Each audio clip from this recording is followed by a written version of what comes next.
Hello everyone. So what I'd like to do here is talk about curvature. Curvature. And I've drawn on the xy plane here a certain curve. So this is our x-axis, this is our y-axis. This is a curve running through space.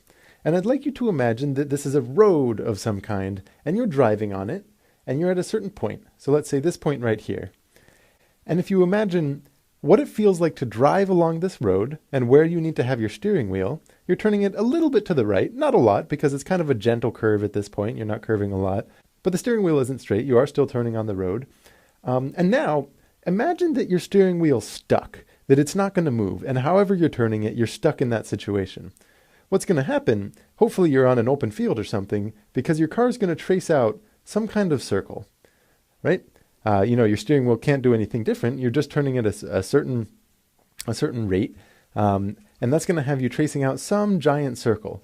And this depends on where you are, right? If you had been at a different point on the curve, where the curve was rotating a lot, let's say you were back a little bit towards the start. At the start here, you have to turn the steering wheel to the right, but you're turning it much more sharply to stay on this part of the curve than you were to be on this relatively straight part. And the circle that you draw as a result is much smaller. And this turns out to be a pretty nice way to think about a measure for just how much the curve actually curves.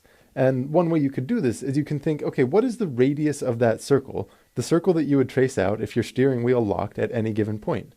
And if you kind of follow the point along different parts of the curve and see, oh, what's the different circle that my car would trace out if it was stuck at that point, you get circles of varying different radii.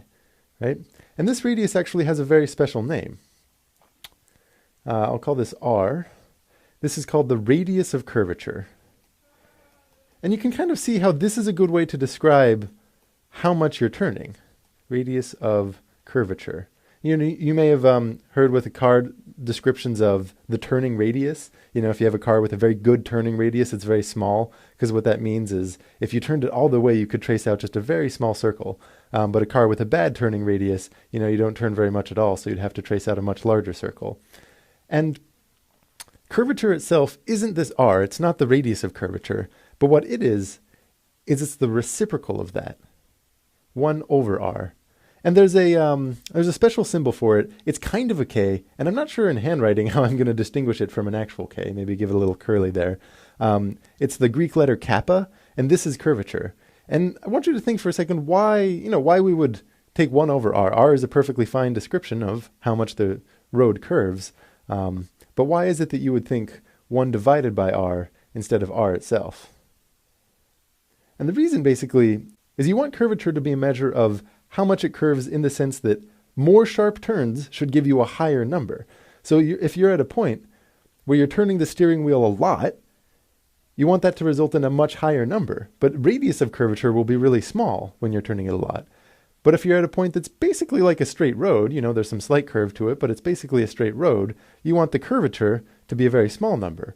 But in this case, the radius of curvature is very large. So it's pretty helpful to just have 1 divided by R as the measure of how much the road is turning.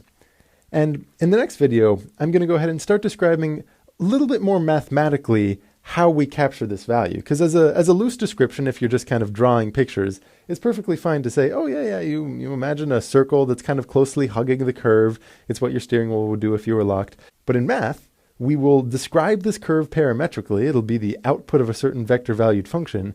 And I want to know how you can capture this idea, this 1 over R curvature idea, in a certain formula. And that's what the next few videos are going to cover.